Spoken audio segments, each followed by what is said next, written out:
Gaskiya yanzu editing akan wani foto ko kuma akan wani design gaskiya rashin aiki ne.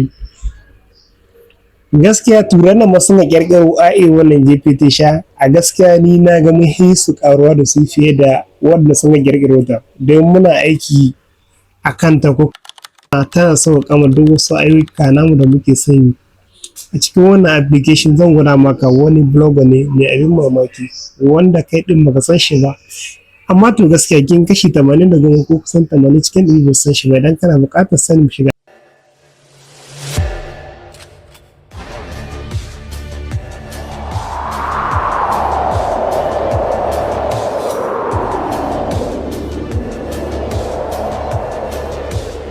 Assalamu alaikum wa rahmatullahi wa barakatuh. Kamar yadda na gaya muku, blog na mai abin mamaki wanda za mu amfana da shi sosai.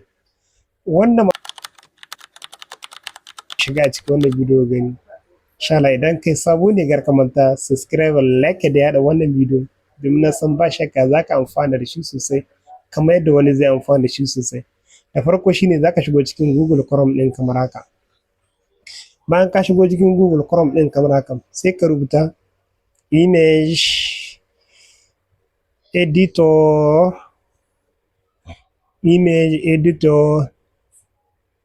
online. Bayan ka rubuta sai ka danna shi kamar haka. Wannan application ko kuma wannan blog, wannan ba sai ka zaka kayi single ko kuma ka register da email ɗinka ba. Za ka ɗauko duk wani foto da kake buƙata cikin internet kuma za ka yi editing ne cikin sauƙi.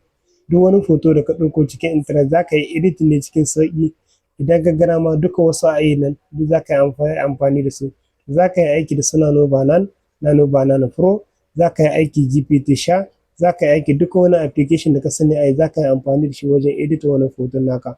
Idan kana son su kuma za ka yi ƙirƙira wajen prompt, sai ka rubuta wajen prompt, ko kuma idan kana son ta ƙara sama wani haske, ta ƙara background remover, idan kana son ta ƙara sama AI action figure, duk wani abu da kake so a cikin foton ka za ta iya canza ma cikin second biyu.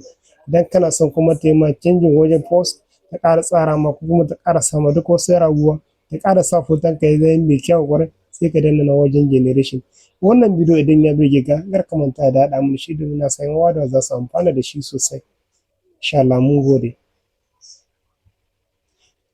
To da ƙarshe kun ga abin da ta bamu don ta hidda wannan prompt na background generation. Idan mun gara mana sai mu zaka mu danna shi nan. Mun ka danna shi nan za ka ɗauko wannan kake son ɗauka, bar mu ɗauko wannan. Shi kenan ya sauka cikin wayarka kuma ba tare da ka rijista ba, ga hoton wanda mun ka ɗauko. Wannan ya yi kyau no? Idan ya yi kyau da Allah kar ka manta da yaɗa mana wannan bidiyo ko kuma da yi mana subscribe domin na san ba shakka za su amfana da shi sosai. Mun gode.